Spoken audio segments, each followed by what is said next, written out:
You're listening to CFRN, a community of believers who trade for a living. To learn more about who we are, what we do, and how we do it, call toll-free 1-866-928-3310, and we'll send you out a no-obligation information kit absolutely free. 866-928-3310. The CFRN Emini Futures Cast is now on Stitcher. Listen to us on your iPhone, Android phones, BlackBerry, and WebOS phones. Stitcher is smart radio for your phone. Find it in your app store or at Stitcher.com. Stitcher Smart Radio, the smarter way to listen to radio.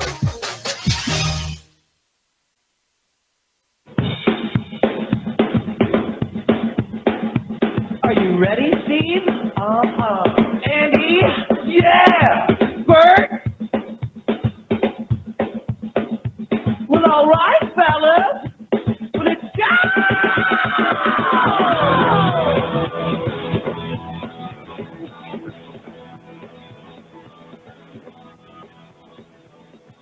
You're listening to CFRN, the Christian Financial Radio Network. Today's broadcast is brought to you by Audible. Get a free audiobook download at www.audibletrial.com/CFRN. Over 85,000 titles. Choose from mystery, romance, religion, science, technology, business, New York Times bestsellers, even children's books. You name it, Audible has it. With 85,000 titles to choose from, you're sure to find the perfect audiobook for yourself or to give as a gift, and it's absolutely free. Just point your browser to audibletrial.com/CFRN. That's audibletrial.com/CFRN. And become a part of the audiobook revolution by downloading your free audiobook today. audibletrial.com/CFRN.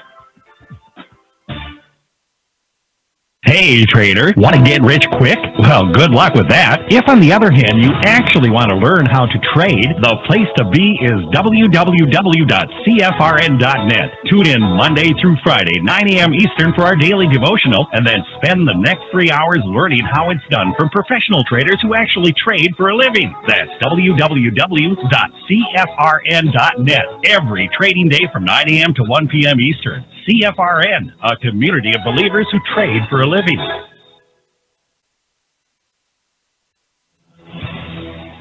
Good afternoon, traders, and welcome back to the CFRN Emini Futures Cast.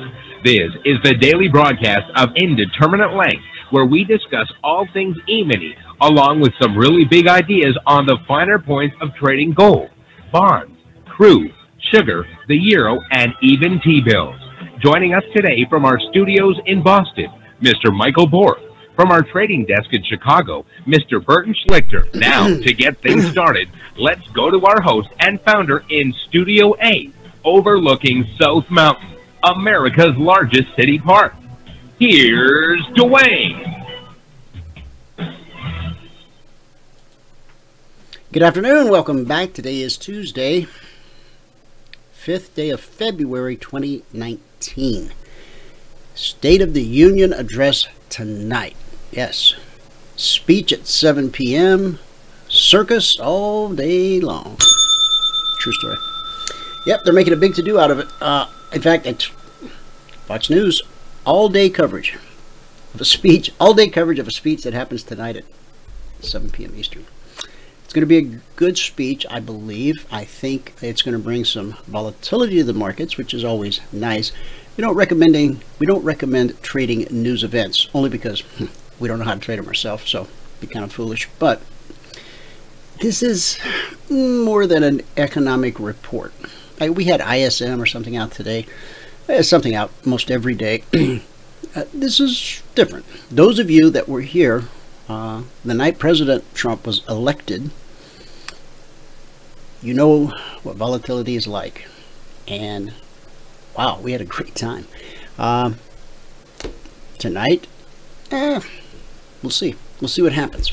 All right, welcome to the show. Thanks for joining us. If you're new, a special welcome to you. If you're returning, welcome back. Glad to have you again. We are in our 14th year of broadcast history.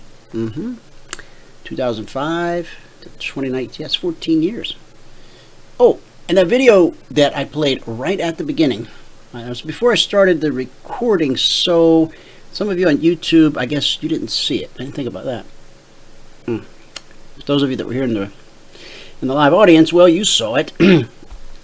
That's the church in Kampala, part of the whole LoveWorks organization. That is our NGO, non-governmental organization, LoveWorks, and under that is the LoveWorks Church and New Hope Orphanage and Aggie's Baby Home, all of those under the umbrella. When we started that NGO, I had no clue what an NGO was, but somebody told me that, you know, you need one, and we did, and boy, it's a good thing we did, because, you know, we've had to deal with all kinds of things. Electricity, we brought electricity to a rural area. We literally changed the face of the map by bringing that electricity in, because now that whole, I don't know, a 5-mile stretch is densely populated. People got little TVs up in there, and it's a really good thing. Good to see, good to hear about, good to know that we somehow played a small part in that. By the grace of God, by His ridiculous grace. Am I right? I know, it is. Okay, what are we going to do? I got a chart up at the S&P 500 Emini Futures. If you cannot see it, go to our homepage at CFRN.net. On the right-hand side, click the big microphone, follow the instructions. You'll be registered in about 30 seconds. If you do not have the luxury of downloading the software, by Jingos, go to youtube.com/CFRN/live. youtube.com/CFRN/live. You will see the charts. You will hear the discussion. You just won't be able to participate in the discussion. I do have a new monitor on the desk here, and I'm going to dedicate that to the good folks at YouTube who are good enough to carry our show each and every day. youtube.com/CFRN/live. Okay, there you have it. Now, the chart I mentioned that we have up, S&P 500 Emini Futures. We waited all night on the pullback. Did we not, team? Yes, we did. Now, what is it we were waiting on? Let me show you.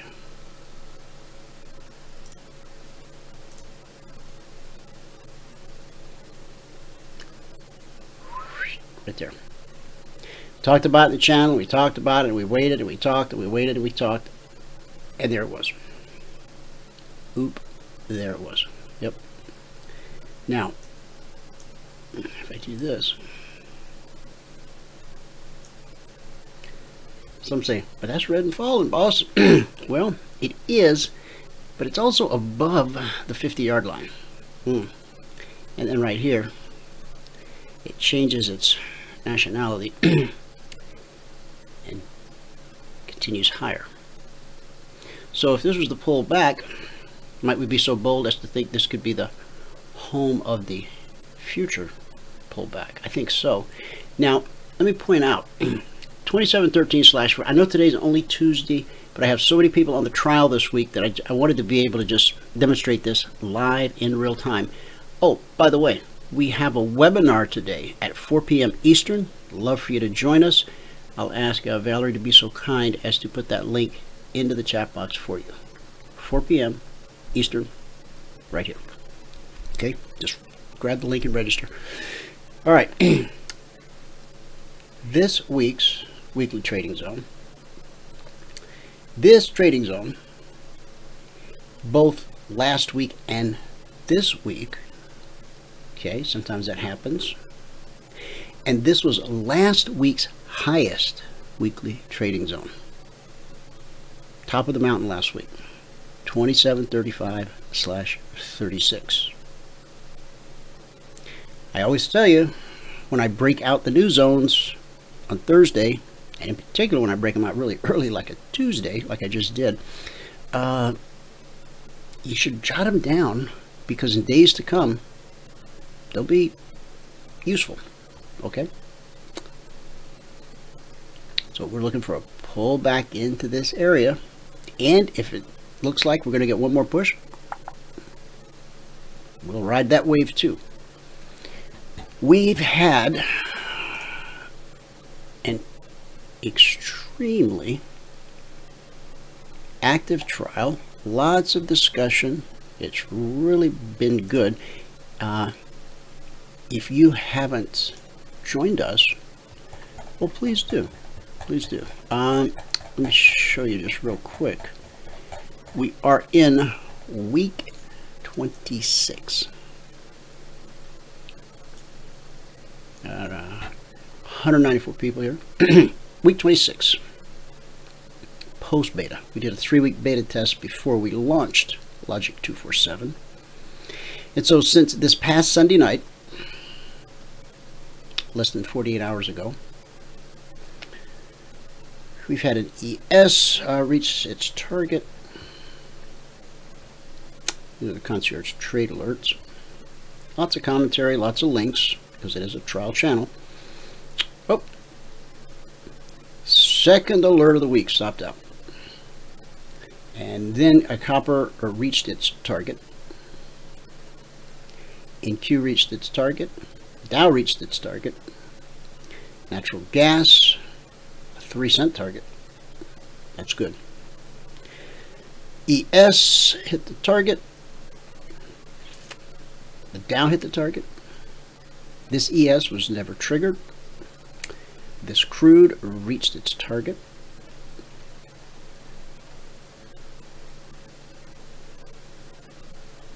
This NQ reached its target. This crude reached its target. This gold has not as of yet, last time I looked. Copper reached its target. Euro reached its target. British pound reached its target. On the Swiss franc, no trigger. Soybeans, no trigger last time I looked. Oh, look over here. Here we come. That's what we've been waiting for. Home of the future pullback. Let's see. ES reached the target. Dow reached the target. Russell reached the target. And then coming into this morning, selling crude reached the target. The Dow stopped out. Honestly, it was kind of debatable, and when that happens, I just mark it stopped out. So there you go. ES reached the target, which brings us to today's webinar. Aha. Now, is that already in the chat box? Or shall I put it in there? Nope. Valerie got it in there. Hey, somebody type a Y or some other such thing, a Z, a check mark, an A, a hashtag. Put something in the chat box. Somebody who's not an organizer. And so we open that up. Thank you. I see it. I see it.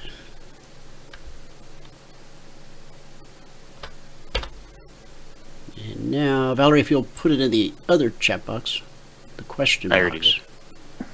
You already did? I did. Very good. Yeah, Thank you very much. Appreciate that. Thanks, Okay. Michael. All right. So that runs us through the whole week so far. Sunday night, Monday, Tuesday, up until the show started at noon. So it's been a really active week. Participants in the trial. Lots of discussion. We have a complete discussion group away from the alert channel. And this alert channel here, the trial, is a carbon copy of the Passport Logic 247 alert channel. The only difference is this one has some additional things about where to find things, commentary, charts that those who are already passport holders that probably don't need. It could even become distracting. So there you go. All right. Now, here we go. Come on down. Let me give you the numbers real quick. Michael will do a recap of the live training room, and then I got a little bit of news, and we'll talk to Sean, and we'll go through some of these charts and look at what's happened today. Now, I will say that we're expecting we're patiently waiting, and have been since up here, for this to happen right here. Now, you'll notice Dow is doing the same thing. NQ just getting going on its pullback. What about the Russell? What? Yeah. Russell fell through. It didn't hold, right? But what's holding now? This week's weekly trading zone. I had put this in earlier. Will this be support? It was resistance here. Conventional wisdom, technical wisdom tells us this should attempt to act as support. It's already spiked it. If we fall through there, we've got another zone at 0607, but really what interests me is this right here. Just like on crude yesterday, we talked about where the market might find support, and I had drawn this arrow from here. Price came down to here, and now if I extend it on over, you'll see it kind of nailed it. It does that a lot. Okay. All right. So the numbers you want, the numbers you shall have. Here they come. As soon as I find my screen.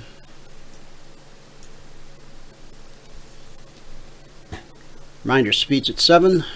Circus all day. But this kind of circus I like. It's good. All right, these are the cash markets around the world. We're starting the U.S. We'll get back to the futures in just a second. The Dow is currently up 110 points. NASDAQ up 27. S&P 500 up 4. Russell 2000 down 2. In the commodity basket, crude oil down 66 cents, 1.25%, trading 53.90 last. Gold down $1.40, trading 17.90 last. The Asian markets, at the close, the Nikkei was down 39 points. Shanghai was up 33, which for the Shanghai, that's 1.25%. And the Hang Seng was up 59. In European markets, the FTSE rallied 143 points at the close. DAX 191. Now that's 2% for the FTSE, 1.75% for the DAX, and the CAC, you ask, up 83 points, over 1.5%. So in Asia, a mixed day, small numbers. European markets, a green day, big numbers. Everything 1.5 to 2% in the European markets. And here at home, it is mixed, large part in thanks to the Russell, and only the Russell. All right. So now let me say this: the Russell often dances to the beat of a different drummer. And some days the Russell is the different drummer.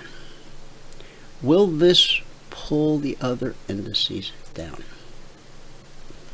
Check this out. I can no more know the future than I can change the past. That's the reality for me and for you. The sooner we accept that, the higher the probability that we can be the 1 out of 10 and not the 9 out of 10. Who do you want to be? Let's go to Michael. That was rhetorical. Okay. A lot of people don't know that there are college kids across America that play the drinking game, the bell game, and so every time I ring the bell, they have to take a drink. No, I'm kidding. We don't support drinking. Not this early in the day, anyway. You're gonna bark like a dog. It's a little early, yeah. There you go. Ooh, ooh, ooh. Who let the dogs out? I didn't. Okay. All right, you're in position now. You're doing a webinar today too, right? I am. Your regular Tuesday. Okay. Yep. Regular right. Tuesday 1:15 webinar. Okay, guys, and then take a break, walk the dog, make a sandwich. Be back at 4 Eastern for the Logic 247 Q&A session, and that's really what it is. It's a Q&A session. We're going to provide answers to whatever questions you have, and then we'll be done. Because I have a mentoring session at 4:45. All right, I'll be back in a minute. Okay. Okay. I'm going to post the link in here for the meeting this afternoon. Okay, this is it right here.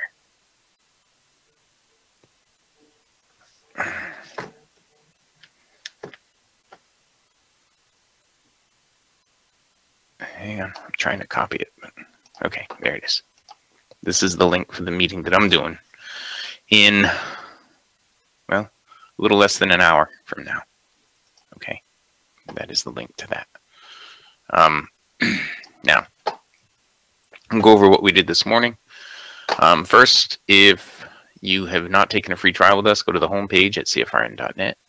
In the right-hand column, this says 5-day free trial, apply.cfrn.net. If you click on that, you'll be brought to this page where all we ask for is your email, your first name, how you found us, hit the submit button. Once you hit that submit button, you'll be sent a confirmation link. You must click on the confirmation link. Okay, if you don't click that link, we don't know that you took the free trial. And that leads us to this. All right, if you're going to read the spreadsheet, you can read all the CFTC risk disclosures down at the bottom. Today, we had another green day. Today is the 5th day of February 2019. We made 16 ticks on the euro, 10 ticks on crude, and 1 tick on the ES. That put us at 212.50 on the morning session. Today took 27 minutes and 1 trade to get to the goal for the day. At that point, we're up $100 a contract. And we took a total of 6 trade opportunities today. So on the month now, we're up $517. That's over 3 days, averaging $172 per contract per day. Per contract per day. On the year now, 2,548 over 22 days, averaging $155 per contract per day. And when I say per day, I mean just 2 hours. Okay.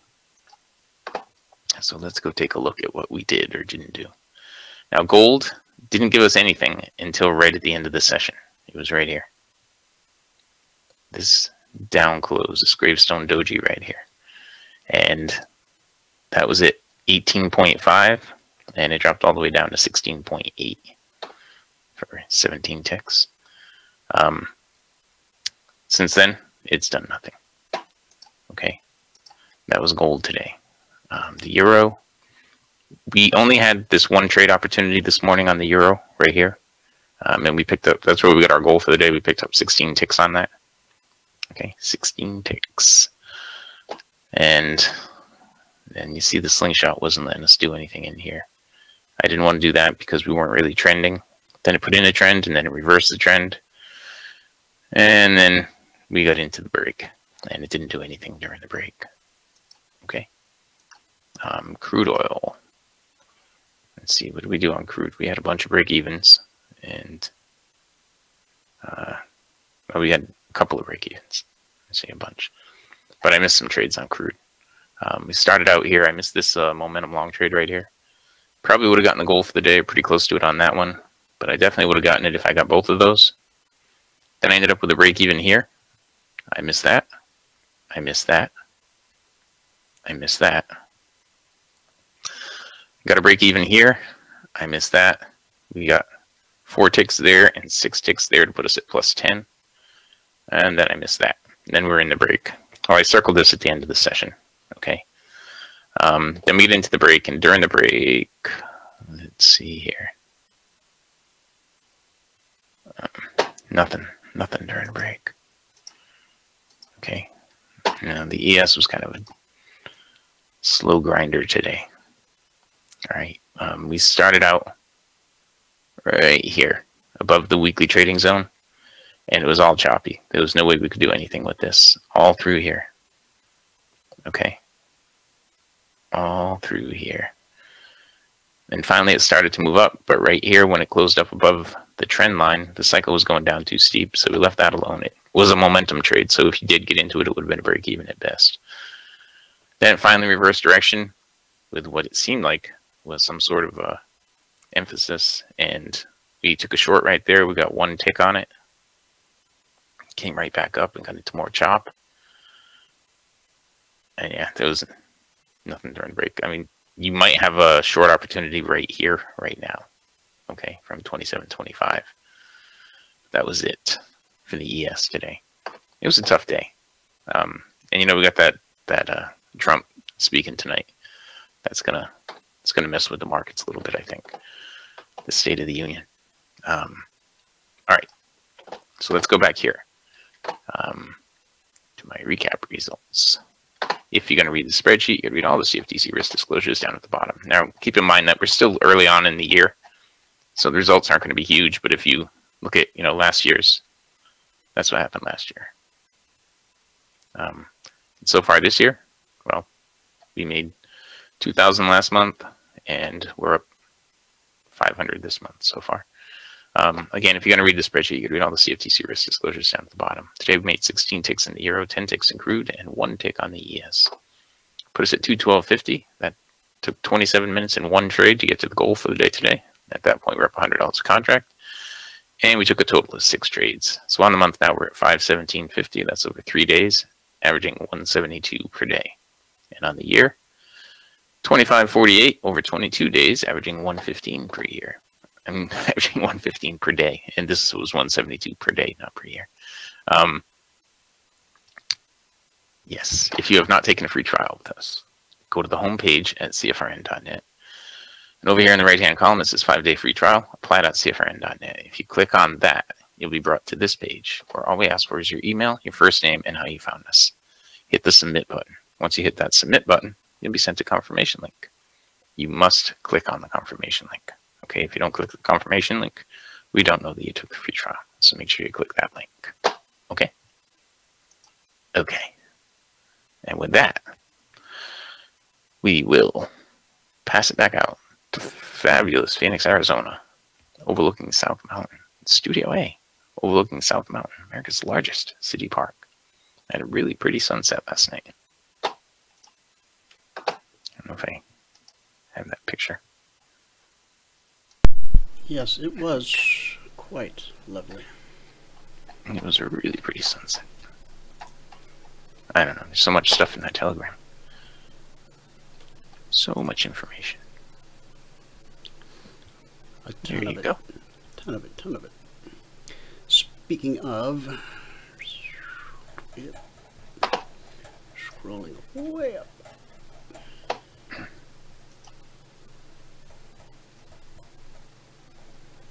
Ooh, thought I put it in. I did. Ah, here it is.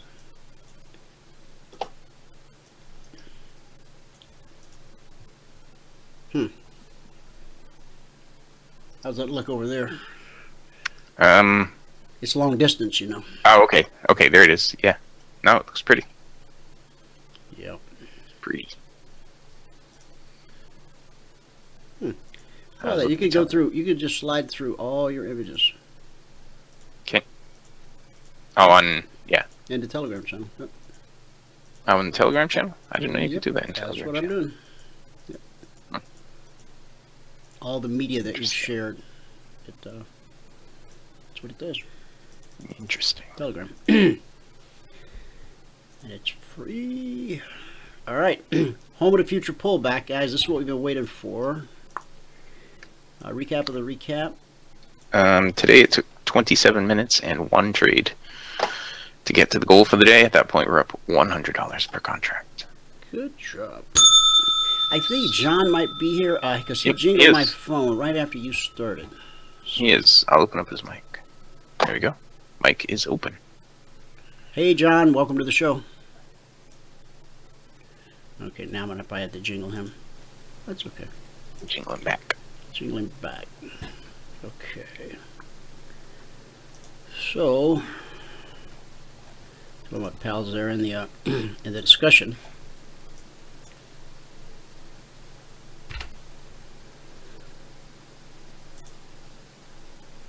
That's what we're waiting for, guys. Now it's here. Okay. All right. From here, Now, this, remember, is last week's highest weekly trading zone. This is this week and last week. This is this week. So we consolidated at the zone. Remember, one of three things will always happen. When price hits a zone, one of three things will happen.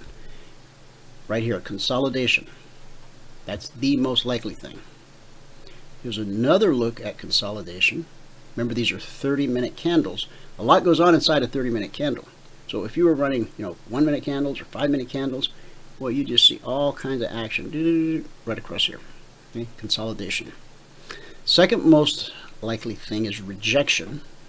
And I don't really have an example of rejection up right here, but I'll tell you what it looks like. It looks like this.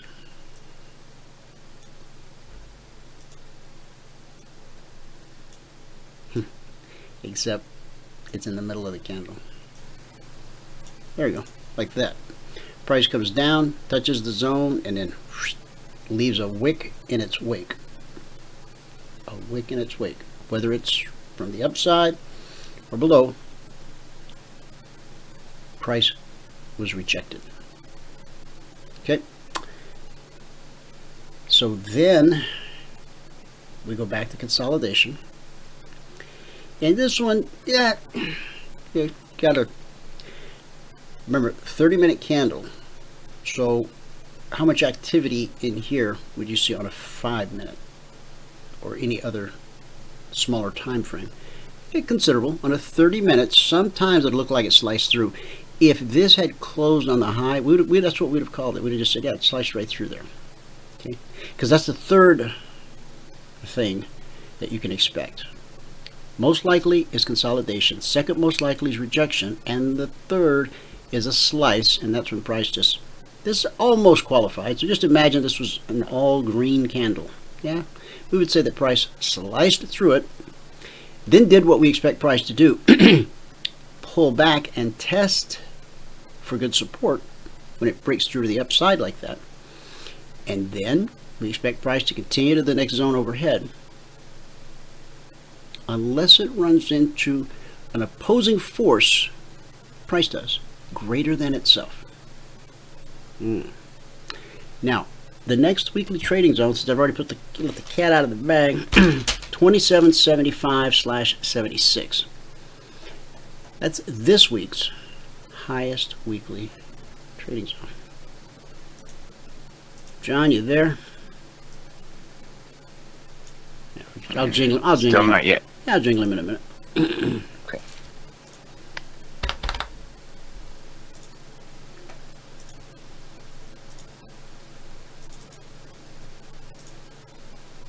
Oh, and those of you that saw the video, you kind of know what I'm talking about earlier.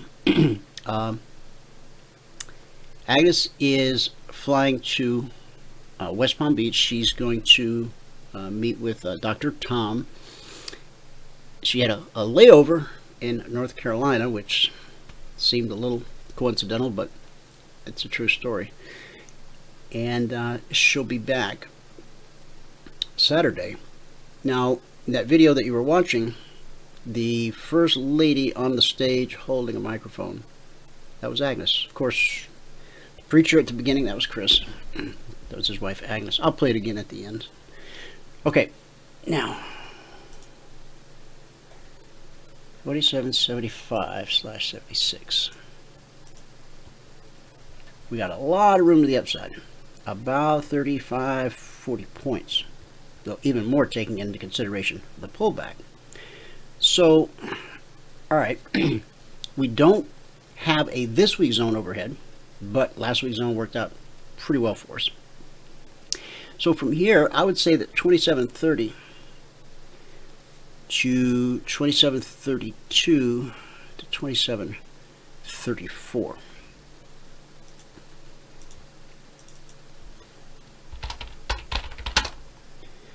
So 2730, 2732 initial target to 2734, final target. And trail if possible. The opportunity presents itself. 27.30 to 32 to 34. Now, first time up last week's zone. Hell, last week's highest weekly trading zone. Okay, we only have one more zone this week left overhead, but it's quite a ways. So we've got to take this out. Now, not so much because it was last week's zone, although that was really important here. But now as we go back up, I mean, there's still that element that it's last week's highest zone, but more importantly, more relative, more in the moment, is that we just put in a swing high at this price. So you see how the power kind of is transferring out of this zone into price action? See, now that's an obvious, substantial swing high. Right? Now, let's look at just the last leg up here on a 30-minute. From the low to the high. And we've always told you that fibs are built into the indicator set. From the swing low to the swing high, there's a 50% Fibonacci retracement of the last leg up, okay, on the 30-minute chart. And we're bouncing right off of the BBC and a 50% Fibonacci retracement. And for your consideration, consider being long 27.30 to 27.32 to 34. And if there's momentum behind you, okay, if there's momentum behind you, let that carry you through this area. Now, what does that look like? Let me show you. Okay. Now, on this move up, our alert went out to get long at 27.20 to 22. The trail, if possible. Okay. And people always say, well, how do I know if it's possible? I'm going to show you.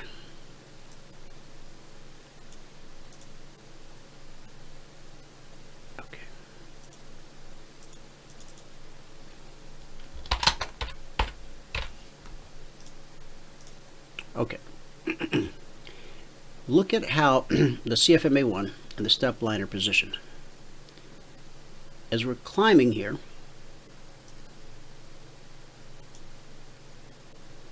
now this is red, but it's not at a 45-degree angle. It's flat. It's flat and above the 50. When it's flat and above the 50, I'm typically, especially in the face of price action like this, I'm looking for it to turn up, which is what it did. Okay, now price starts to walk sideways right here, and the step line crosses the CFMA1. Okay,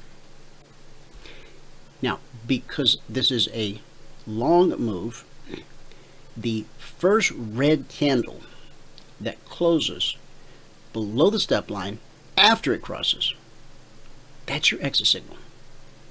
Now let's blow that up.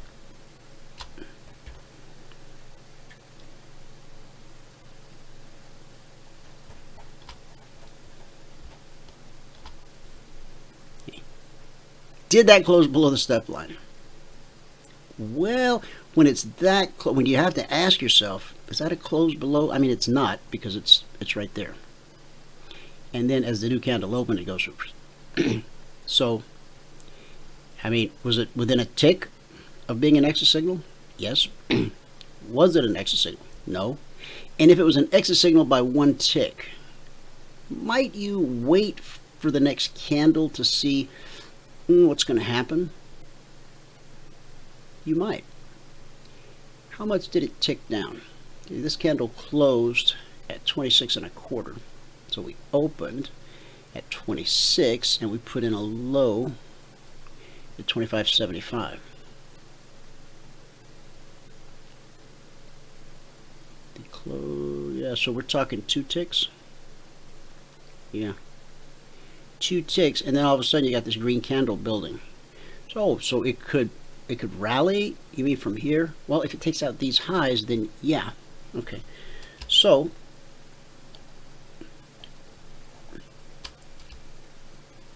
Do we have an exit signal? We do. Right here, the step line is on the back side of the CFMA1, and there's a red close. So this candle closed at 27.30 and a quarter. So from the entry at 27.20 to the exit signal was 10 points.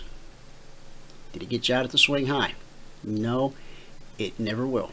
If you wait on the exit signal, just know it's not going to get you out at the swing high or swing low. And remember, nobody knows it's a swing high or swing low until after the fact. Ah, did I just do that? There needs to be an undo button. There is no undo button. Okay, I guess I'll have to masterfully recreate that. Are you sure there's no undo button? I'm positive, yeah. I've looked for it many times. When I wipe out a whole lot, when I wipe out so much that I can't easily laugh about it as I'm doing now. Let me see something.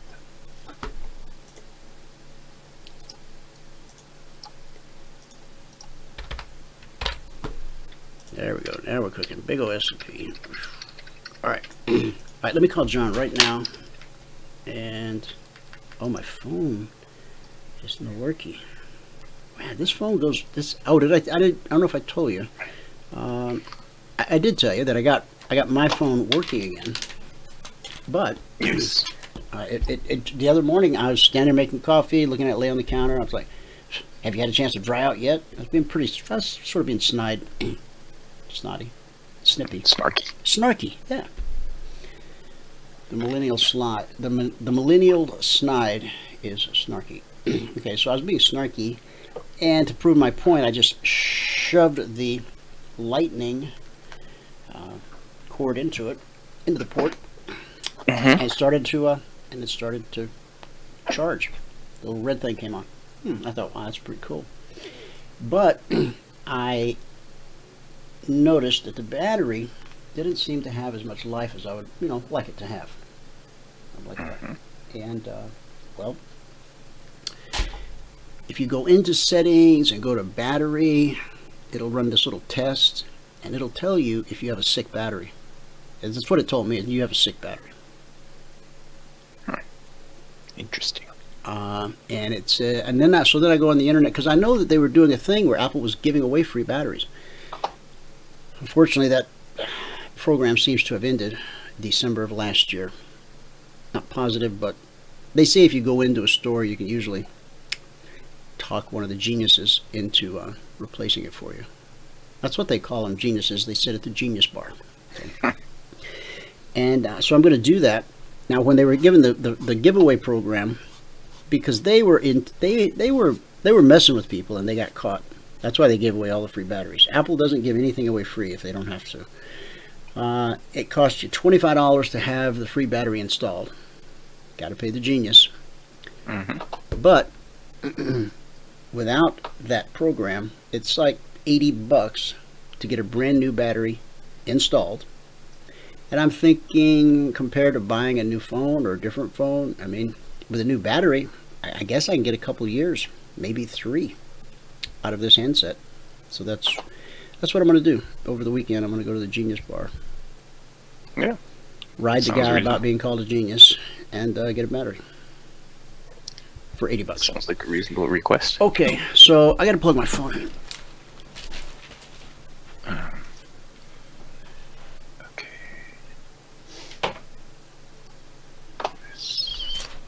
And in about 5 minutes, I'll jingle John. Okay, guys, so. Okay, I got my meeting coming up here in all right, buddy. Just a few minutes, so I'm going to run. Take care. Okay. I'll see you later. All right, we'll see you later. Okay, swing high of this candle so far, 27.29.50. Hey, John, is that you? Yeah. Hey, welcome to the show. I was trying to call you back, but my handset died right after you called. That's okay. I was kind of wondering how you're doing with your other stuff, but I'll talk to you about it later. Oh, okay. Yeah, this is probably maybe setting up for one last shot higher tonight. You know, after the State of the Union. You know, with the kind of given where we are today, you know, north of 25,000, and you know, we're back up substantially on a lot of indices, back over 7,000 on the just about on the Nasdaq 100. You know, and we're up at 7,400 on the Nasdaq itself. That's not a bad kind of report card. And you know, the economy being as strong as it is, you never know. The market could usually, you know, a lot of times the State of the Union turns into a bit of a sell, but you know, and it's sort of, you know, we're obviously rallying into it right now. And what we said yesterday about you know, stocks generally acting better, I thought today's opening was pretty impressive. The overnight action and today's opening was very well. Obviously, you know, that big spurt higher. I wouldn't want this thing to break down much more than it is right now. I mean, it's fairly unusual not to rally into the State of the Union. So I'd say there's still a shot at kind of a spike higher. But if that spike sort of peters out, you know, going into tomorrow, I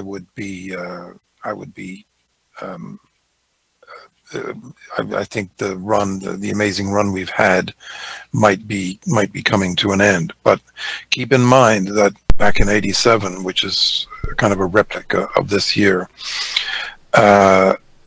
you know, we only had small pullbacks, and then the market kept going higher, kept pushing higher into February and March.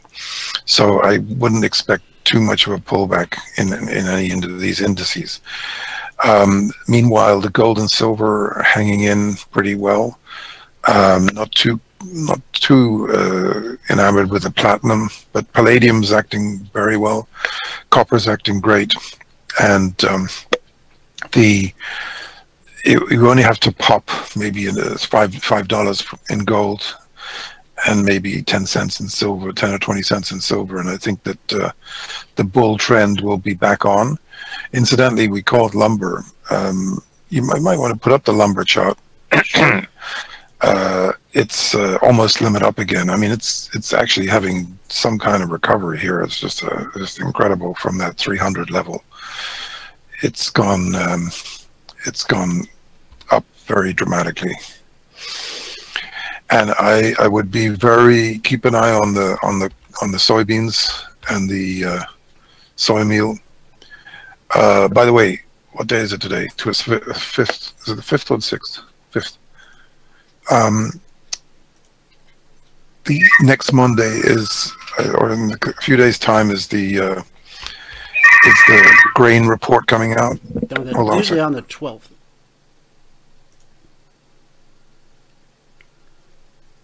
Here's the lumber futures, and Mike, I'll bring up that platinum chart in just a second.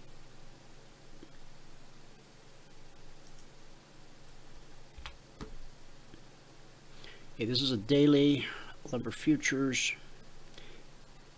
This gap right here, this gap lower, open from, and you'll notice that lumber has no earnings reports. All right. So September 11th, 2018 to September the 12th, 2018. Leg and retrace. Hello, sorry. So here's the lumber. Look at the way it's gone up through that gap there. Yeah, fill that gap. That's what we were just talking about. The lumber. Almost. Hello? Yeah, I filled it. Yeah, I'm right here, John. Yes, John. John. Hello? Yeah, I'm right here. Right here. Yeah, sorry, my volume was down. Oh, no problem. No problem. Yeah, that's so. Yeah, the lumber. It kind of looks like it could actually spike higher here. What does it look like on a weekly? Let's have a see. Here we go. There's weekly. Yeah. I just, we could, just like it looks on the daily, we could be running into trouble here. We fill the gap, roll over, and go back. Yeah. Nature abhors a vacuum, and boy, with futures, they really seek it out and try to close it. You mentioned the platinum. Something's bothering this market because the mid cap and the ETFs have actually gone negative, and this is not a good sign because semiconductors had a good start and they've gone negative right now. So the whole the banks are down, the mid cap is down, so and it's dragging the S&P is not that far from going negative either. So it could be getting very close to some sort of a pullback. Also, look, the VIXs today are giving off a fairly strong buy signal. If we closed around here, we'd be on a kind of a positive doji reversal type deal, and also a kind of a double bottom. And remember, we were talking yesterday about running into resistance up at these levels. We may be right there at this kind of resistance level now. That if we turn down from, could turn out to be not so good. Right. Yeah, no, I agree. I mean, look, even though there's this 87 lookalike situation, there's nothing cast in stone about it. It's the market could just fall apart, because of the, remember, we had tremendous damage done in December, and even though January has been pretty awesome and early February, it's we're nowhere near taking back all of December. By we're only half to 2/3 of the way up into that month, and it would take almost a superhuman kind of the economy would have to do something really extraordinary, or the market would have to do something really extraordinary for us to claw our way back and take back everything we lost in December. If we did that, it would signal there's a massive up market ahead. So you can't rule it out, but it could happen. You need to get that.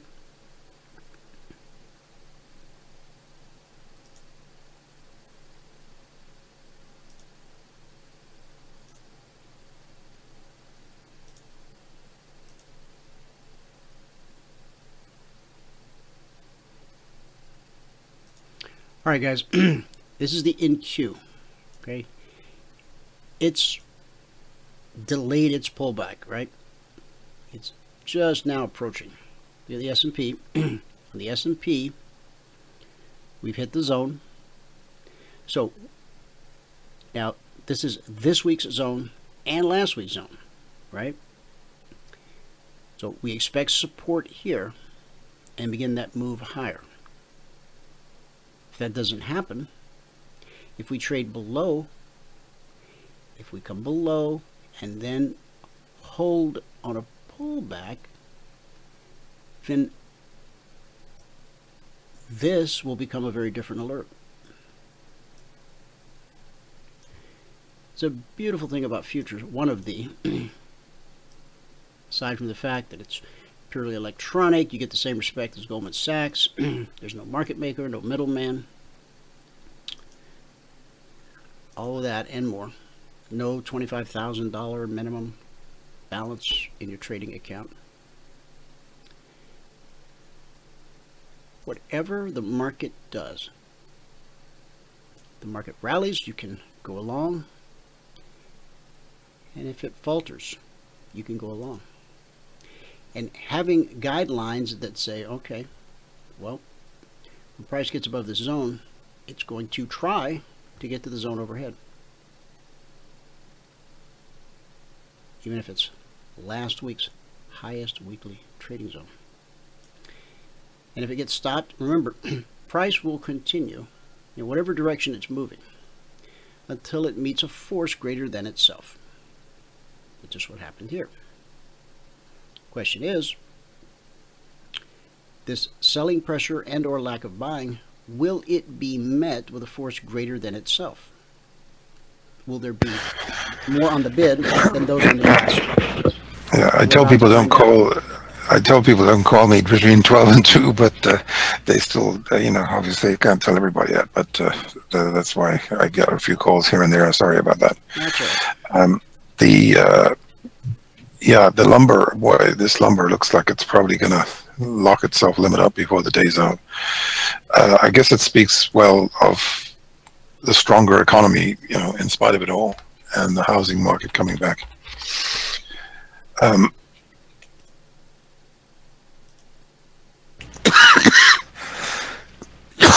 Excuse me.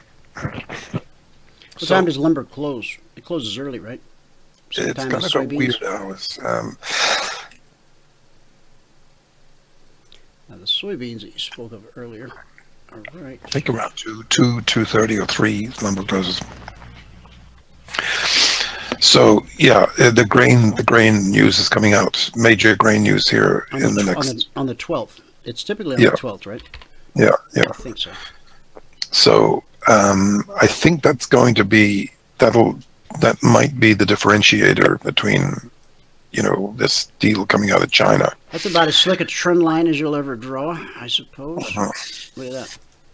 Well, if it's a bad outcome, if there's some kind of a sell-off here, I mean, the unfortunate thing is Trump's getting blamed for the price of beans being down. He's getting blamed for the price of beans in China. Yeah.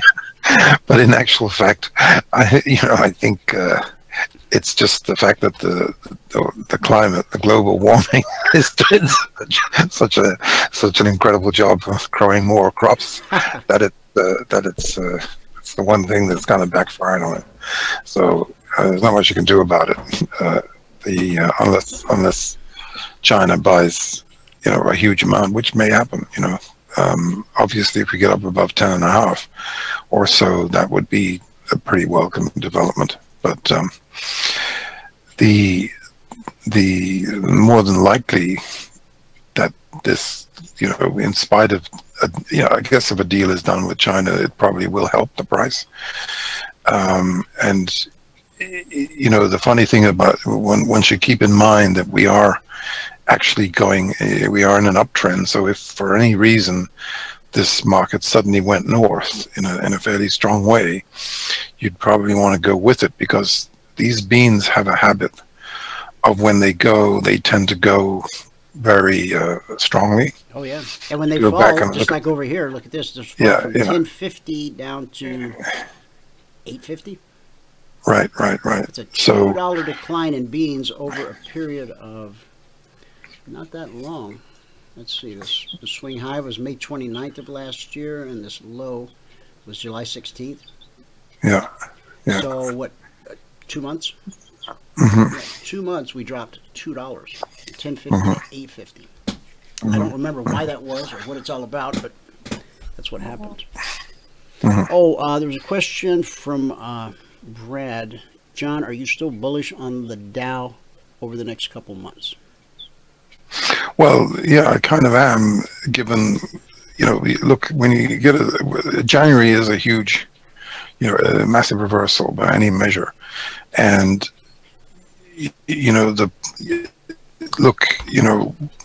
normally you would expect February to go up possibly about 50% of January, or February and March between them to go up about 50%.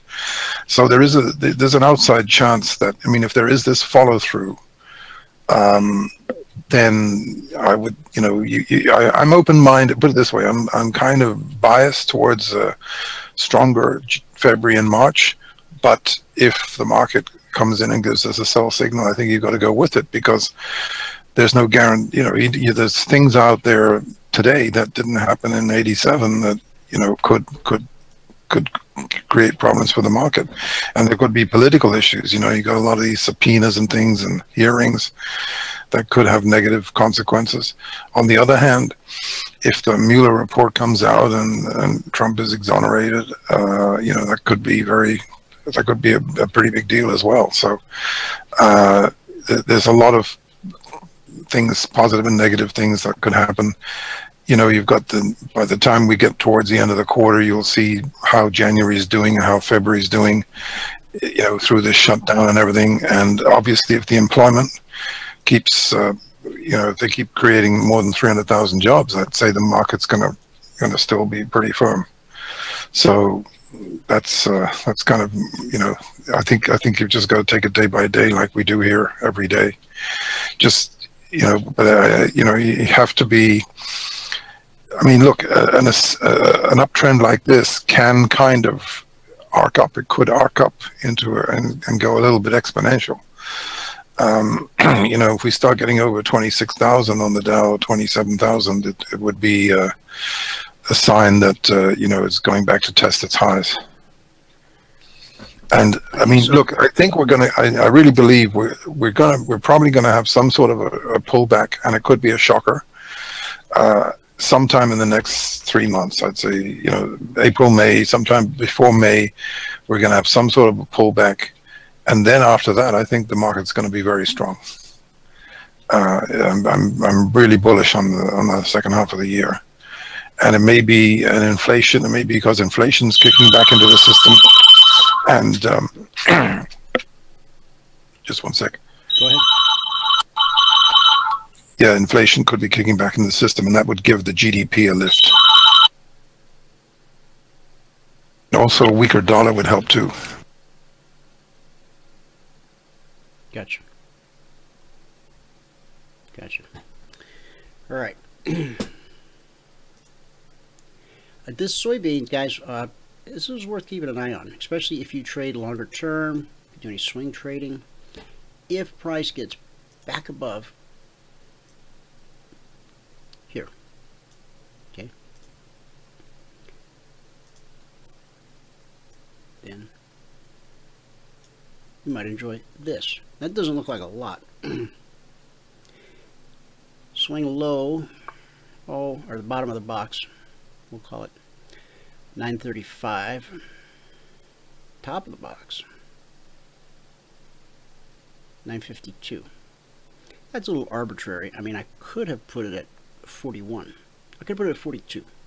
I could have said 932. No, 935.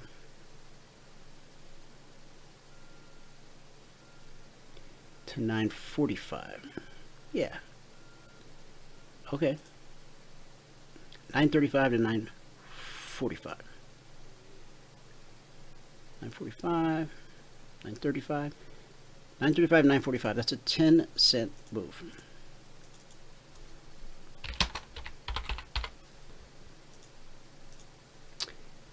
The soybeans pay exactly like the S&P 500.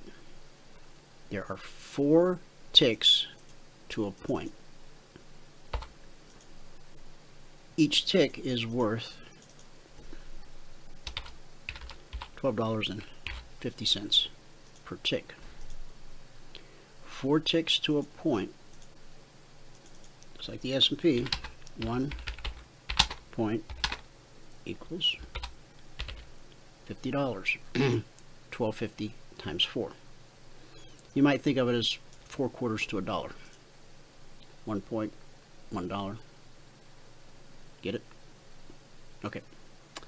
Except on the S&P it's $1. Here it's 1 penny. Don't let me get you hung up with that. All right. So back to this. If price gets back above these highs, I expect it to attempt to go back to the top of the channel, which puts it way up around, 62. Depends on how long it takes to get there, right? Because this is at an angle, so the longer it takes, the higher it could go. Okay. Now we're still a few days out. We're still a week out from. Let's see. If it's on the 12th, today's the 5th. Next Tuesday will be crop report day. So you kind of figure. You got 1, 2, 3, 4, 5. Could it make it to the top? Yeah, it could. All right. So, 10 cents if it's $50 per point or per penny. A 10-cent move, $500 per contract traded. 10 contracts, you can do the math. Now, this is a situation where I would very much say, if you are one who holds positions overnight, if you are learning to become a swing trader, or you are a swing trader, although we put a target on this at, what do we say, 945? Okay. We see where it could readily go to 55, maybe 65. When that crop report comes out, this thing will move. And I'm not encouraging you to trade news, because we're talking about entering this as early as tomorrow if price gives us the go-ahead. Okay. Now, you'll notice that this high, it's just right around, this most recent swing high. Because we had a high, a higher high, and a higher high. Yeah. So what do we want to see? Higher high. Will the market give us that? We don't know. All we can deal with is what the high probability thing is. If price trades up into this rectangle, it's a high probability that it will move 10 cents. But it could move 20 or 30 cents. And so I refer you back to the S&P chart. The other day we had a Concierge Trade Alert to get long. I think it was 2709, right? The exit signal printed. This is yesterday. The exit signal printed at 2719.50. So that's a 10-point move. And here, 2720, exit signal printed here. 30 and a quarter. 10-point leg. So could we say that we had a duplication? Yeah, let me show you how that works. From the low to the high to the retracement low,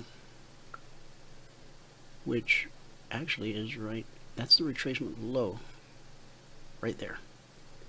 From the low to the high to the low of the retracement.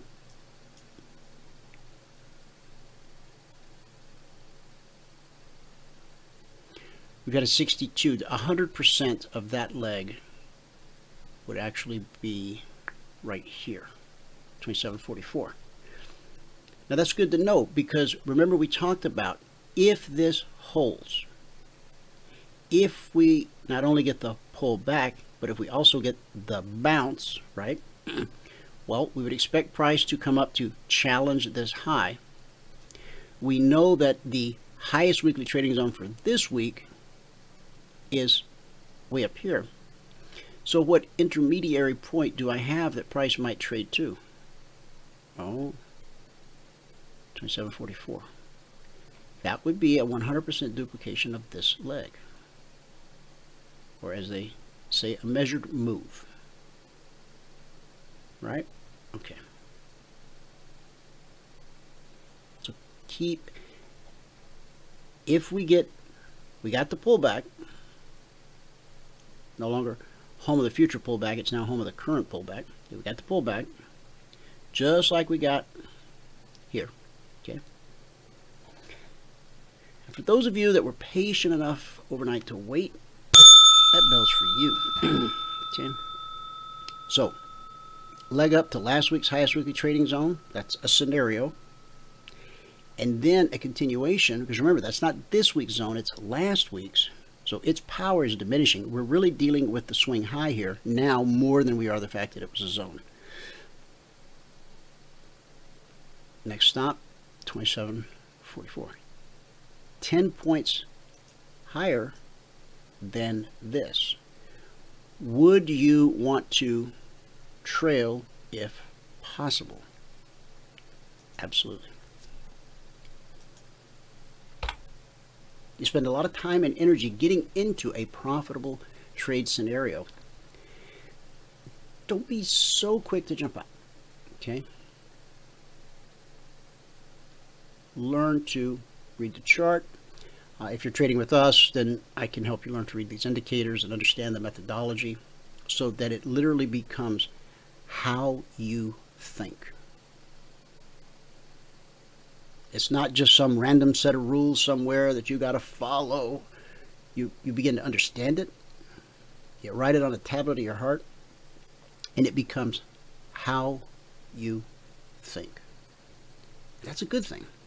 Okay. Now, that looks pretty serious. Red and falling, crossing the 50. Red and falling. Were it not for the fact that we had a weekly trading zone here, there would, well, just leave it at that.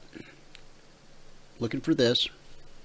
We do know that important prices, important areas are almost always tested. So below that, we have to look at 27.20. Then we have to drop to the next weekly trading zone from this week, 13.14. So either this holds, or this holds.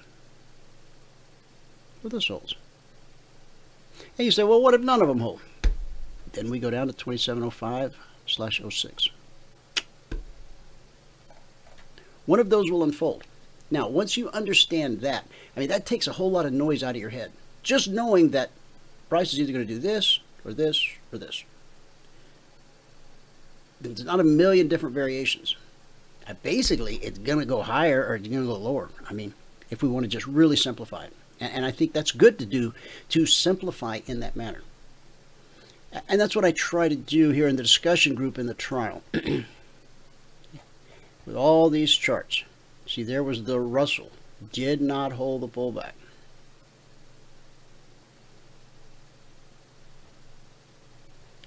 This is when we were just waiting for this last pullback.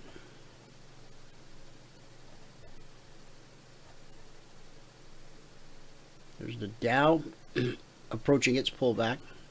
The Russell running ahead of everybody else. On the S&P, we got a bearish engulfing candle. Higher high than the previous candle. Lower low than the previous candle. Bearish. It's called bearish engulfing because it engulfs the previous candle and it's bearish. Context is very important, okay, when reading candlesticks. When learning about the secret life of candles. Google that. The Secret Life of Candles. CFRN. Bearish engulfing in the proper context. And the context means after a substantial uptrend. And substantial is relevant to whatever time frame you're observing. So if these were 1 minute candles, would that be proper context?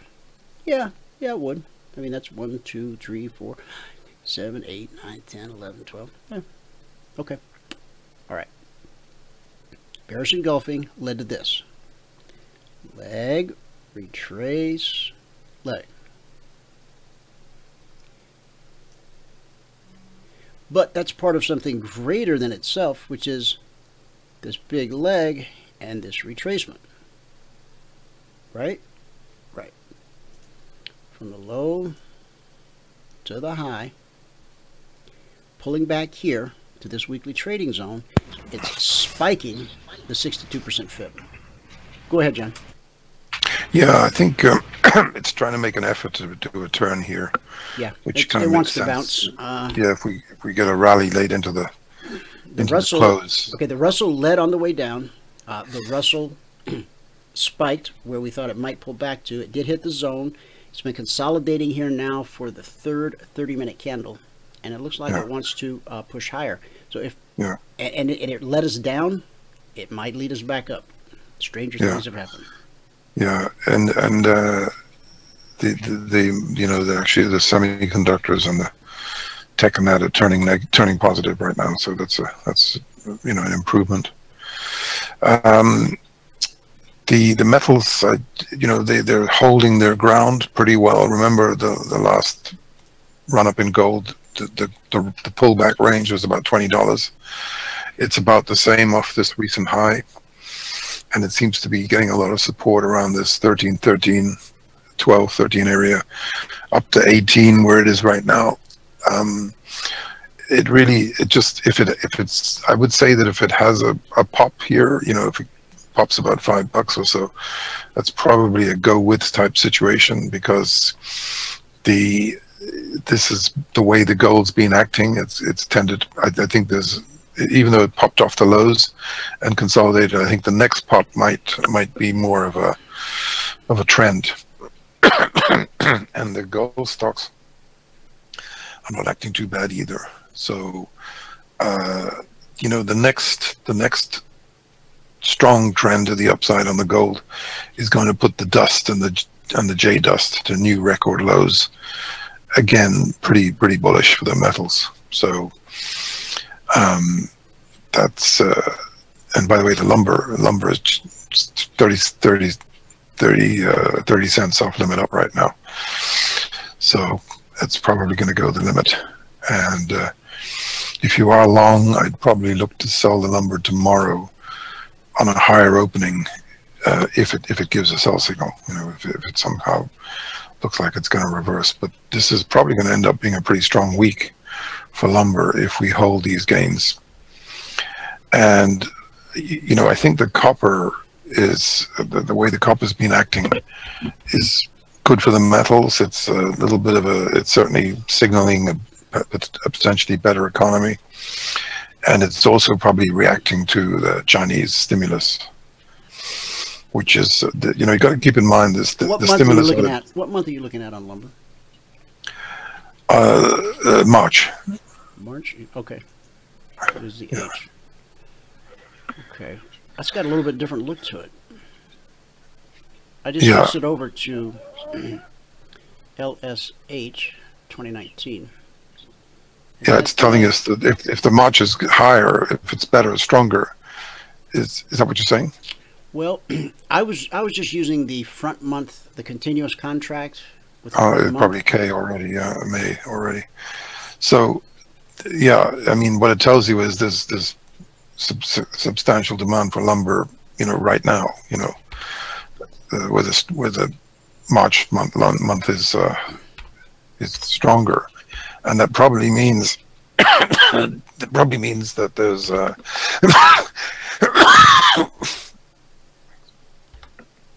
probably means that there's a stronger economy behind it. You know. Yeah.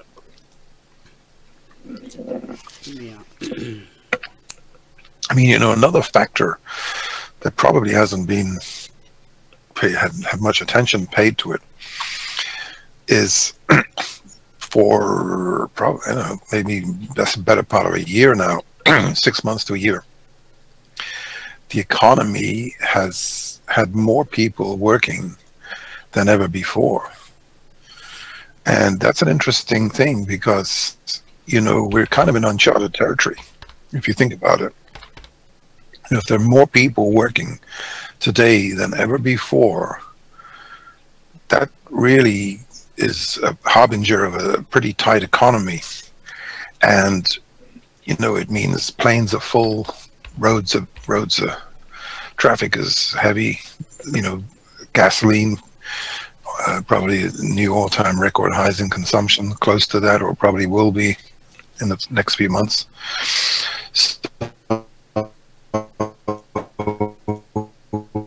And there's a sort of a momentum creating jobs, right? Yeah, John, this chart creating makes a good 300,000 case. new jobs every month.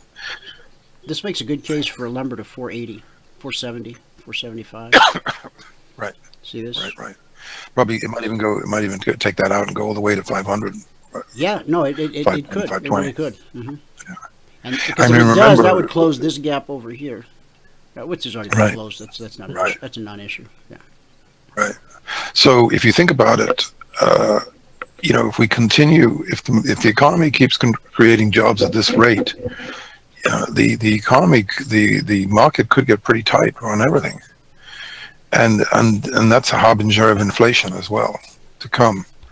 So, because we've really not been in this, probably haven't been at this point since 2000. That was the last time we were hitting new highs in people working, you know. So, and this is a very widespread thing, because almost, you know, probably half the states or more, there's more people working in all the states than ever before. And that's an incredible place to be, if you think about it. So if they can maintain this economy and keep, you know, heading up towards 160 million workers, I mean, it's definitely going to have a salutary effect on a lot of things, including wages. So, and you know, it could mean by 2020 we should have some very interesting statistics by then. Right. And of course, look, you know, we're almost a 22 trillion GDP, but 21.5 trillion GDP right now as well. And we're 22 trillion debt. So we're in uncharted territory on a lot of indicators. If price can make this move from 450 to 475, that is $2,750 per contract traded. So I encourage everyone to keep an eye on this. Now, I know not everyone holds positions overnight, and certainly not everyone trades lumber. But if you have an interest in such opportunities, I think this is probably as good a one as you'll see right here, right now. I don't know that I trust it beyond 480, but as John said, and as I was talking earlier, you know, always trail if possible. If the market gives you the opportunity, if the market is not showing you a clear-cut signal to get out, like we had here and here, why get out of a perfectly good trade? Anything else you want to cover, John? Yeah, it's kind of interesting how I guess the caravans that came out of. Oh yeah, and they've got a schedule. There's another one coming in like 2 days. Well, they've taken the express this time. It's kind of like the express trip. You know, maybe the people who organize these things are organizing transports. Yeah, and it's kind of in a way kind of plays into Trump's State of the Union that they just arrived this afternoon, you know, amassing along the border right now. Oh, so, yeah, no, that wasn't orchestrated. You know, there's no. No, I don't think so. But there's nobody behind that, of course not. No, it's just ridiculous. It's sick. Funny how it turned out, you know. No, I think they did. Quite frankly, you think so? I think, yeah. I mean, it's, you know, it's a little too coincidental. I think that they turn up State of the Union, but I think Trump, you know, he's crazy like a fox, and I think he'll be able to turn this on them. Yeah. You know, he's been over backwards trying to make a deal with them, and a year ago they were offering $25 billion for the border. Well, it wasn't quite as there were a few strings attached, and I think he got shafted because I think what happened was there was this huge bill laden with pork, probably a lot of the reason why the deficit's making new highs right now, and he was sort of promised, "Oh, we'll take care of it in the next funding," and it didn't quite work out, you know. And unfortunately, look, you had people like Ryan. I mean, I think Ryan is probably the reason why this deal went south. And if you've got people in your own party working against you, you know, doesn't help. So, and it's a different, you know, the party's much more united today. Well, except for these sort of rebels within, you know, I'm talking about the leadership is more united, at least, you know, on the Congress side than it was before. But unfortunately, they don't have the power again. You know, where they really, I've brought it up before, but this whole, possibly even the last election was lost because of the healthcare issue, because of this, of them not getting the, you know, repealing Obamacare. Because if they'd done that, they might have had a better health deal in place before the November elections, and it might have been a different outcome. But the Democrats very cleverly seized upon the health care, and they're out there promising the world to everybody, and unfortunately the electorate bought it. So that's where we are today, but it may not necessarily resonate in 2020. But I think they've lost the initiative on the healthcare front, and they've kind of lost that to the Democrats, and it's a very sensitive election issue. Now, Medicare for all, which is what they're calling for. Can the United States afford that? I don't think so. Or can they can't afford we not, they can't afford what they got right now. Well, yeah. I mean, look at the deficit as it is. If you really wanted to cut the budget, deficit, if you started with healthcare, you could trim that down pretty fast, because there's a lot of giveaways in the health side, especially with prescriptions and things like that. And that's where the medical and pharmaceutical lobby are just too powerful to ever let that happen, right? Probably, yeah. And it is. I mean, it's just the way the world works today. It's just like the Social Security. It's kind of you can't mess with it. Well, I can't remember who it was. It was on Fox Business this morning, but the city of Phoenix is having a very difficult time meeting their pension obligations, and so he's put a freeze. I don't know if he's a city manager. Maybe that's who he is. Anyway, he's put a freeze on any spending by the city of Phoenix, except for emergency, police, fire, something like that.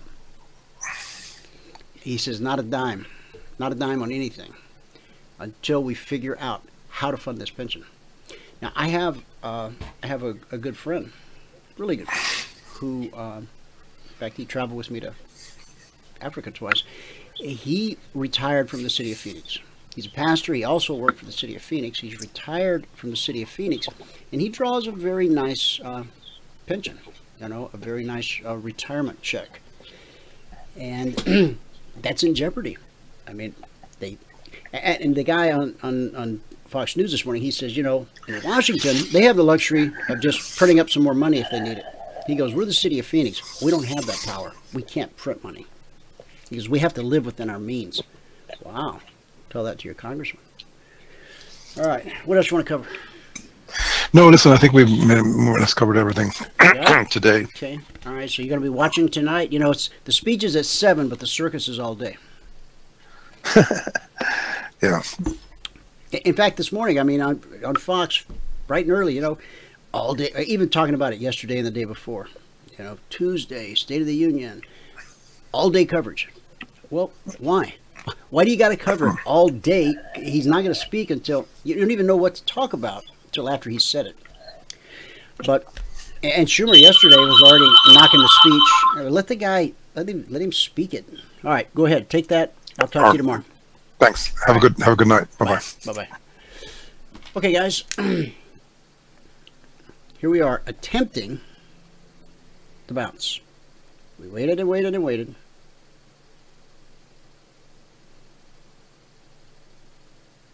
This week's weekly zone. This week's weekly zone. Last week's highest weekly zone. Like a hand in a glove. Okay? So, what's reasonable from here? Well, this area here, it was support, right?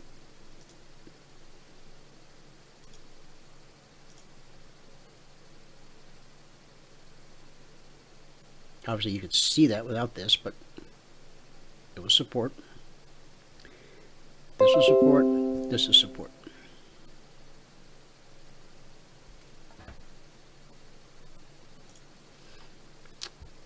So as price punches its way up, like it did right here, it could run into some resistance. Yeah. Okay. Watch for the step line to turn up. That would be price attempting to break through this area so that you could then consider this. Now, we've already discussed that price could go from here. It's a mathematical probability that it goes to 44. And then a greater mathematical that once we get through those areas, now we still have 3 days left, 3 full trading days left this week. And we should get some wackadoo volatility tonight. The fact that we rallied into this State of the Union day, and don't let this little red candle freak you out. I'm not saying we're not going lower. I don't know the future any more than I can change the past. That's the reality. This thing could consolidate here for 30 minutes, 3 hours. When price finds support, when it's comfortable, see, price got real comfortable right here. Look at this. Look at these little tiny candles. Okay. 1, 2, 3, 4, 5, 6, 7, 8, 9, 10, 11, 12, 13, 14, 15. 7.5 hours. 15 30-minute candles. And then, bang. Now, when did it jump? London Open. If you live on the West Coast, you should know, if you don't already, that the London session starts at 12 p.m. Pacific. I'm sorry, 12 a.m. Pacific. No? Yeah, that's 12 a.m. All right. You know, midnight, that's 3 a.m. Eastern. It's also the London Open. And that can present some really nice opportunities in and of itself. So check it out. All right. I think we ran through most of the charts. Here's the Dow doing its thing. What was the last alert on the Dow? I think 25,215. And the Russell. Well, we got to wait for this to resolve itself. We just got a bearish cross here.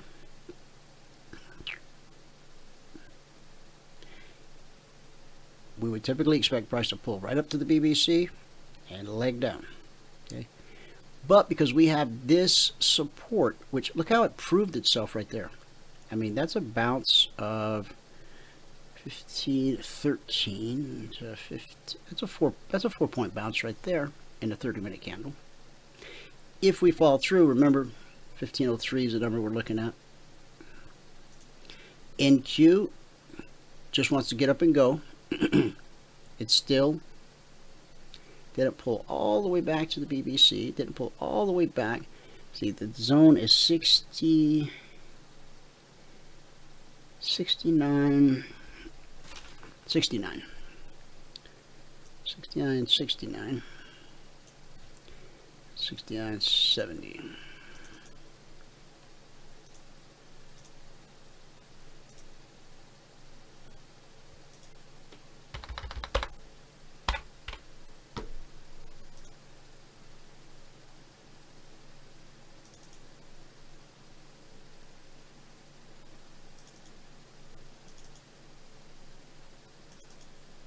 Come on. There we go. Okay. And then what's overhead, you ask? 70.69 / 70.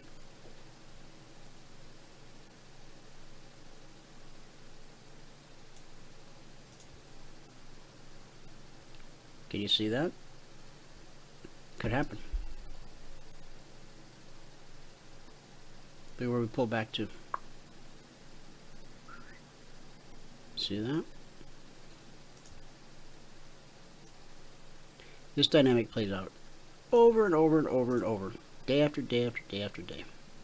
If you want to learn how to take advantage of such opportunities, Michael and I would be happy to teach you. Come to the webinar today. You know, ask some questions. Let us give you some answers, and we'll go from there. What do you think?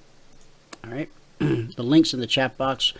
You can also email support@cfrn.net. You can call 949-42-EMINI. I know, we got Emini. Yeah, that's pretty cool, right? Yeah. We've had that for years, but it's still cool. All right, good word for the day. Yesterday we talked about when somebody irritates you. What about when someone attacks you? 2 Timothy 2:3, endure hardship as a good soldier of Jesus Christ. There are two kinds of criticism: constructive criticism and destructive criticism. One builds you up and the other tears you down. Be wise in how you respond to unfounded criticism and gossip. When your critic wants to remain anonymous, they're not even worthy of your response. The story is told of a pastor who received a letter that contained only one word: fool, capital letters, exclamation. Next Sunday, he held it up and said to the congregation, "I received the strangest letter this past week." He read the one-word letter and said, "Somebody wrote it and forgot to sign it."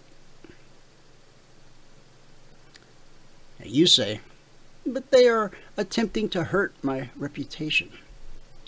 D.L. Moody said, "If I take care of my character, God will take care of my reputation." Now that's strong medicine. Think about what D.L. Moody said. If I take care of my character, God will take care of my reputation. That's Isaiah 54:17, simplified.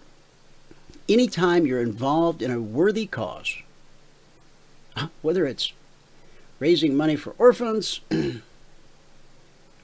learning how to trade, anytime you're involved in a worthy cause, people will not only try to beat you down, sometimes they'll try to keep you down. In training Timothy for the ministry, Paul told him to endure hardship as a good soldier of Jesus Christ. Difficult people are placed in our path not to defeat us, but develop us. Leaders know this, so they stay and finish the job regardless of the cost. Just like the captain goes down with the ship, the true leader stays until the work is done. So you say, but then how should I respond when someone attacks me, even anonymously? Pray for them. Jesus said in Luke 6:28 through 35, "Bless those who curse you. Pray for those who spitefully use you, and you will be sons of the Most High." I grew up with that scripture, but I did not learn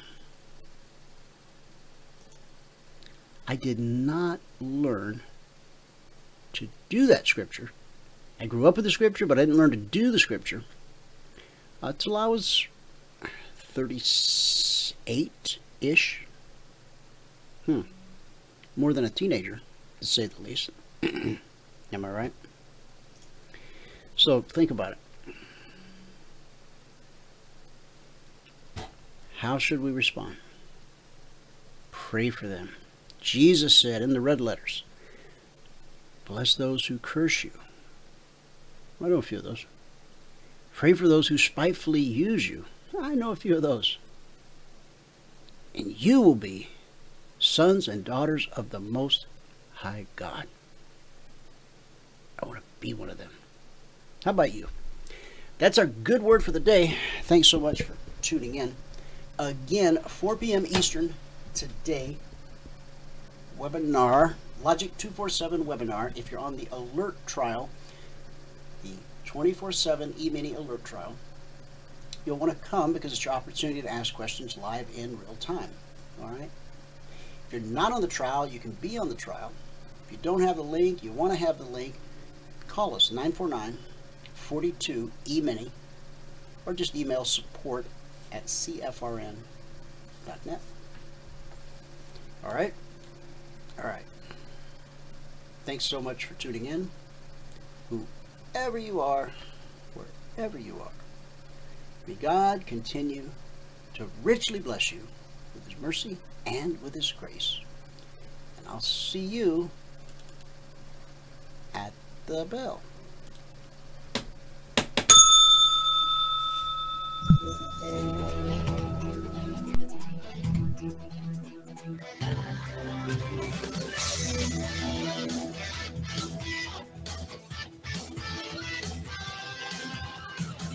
Remember this, there is no greater return on investment than to see a human life changed and given hope. As always, pray hard and trade safe. Any financial information discussed on this show is simply the opinion of our host, Dwayne Reeves, his co-hosts, and guests. To learn more about trading Emini Futures or to take a 1-week free trial in our live trading room, call 1-866-928-3310. 866-928-3310. Information discussed on this radio program should not be construed as a recommendation to buy or sell any security. Always do your own due diligence and consult with a licensed securities broker or financial planner before making any investment decision.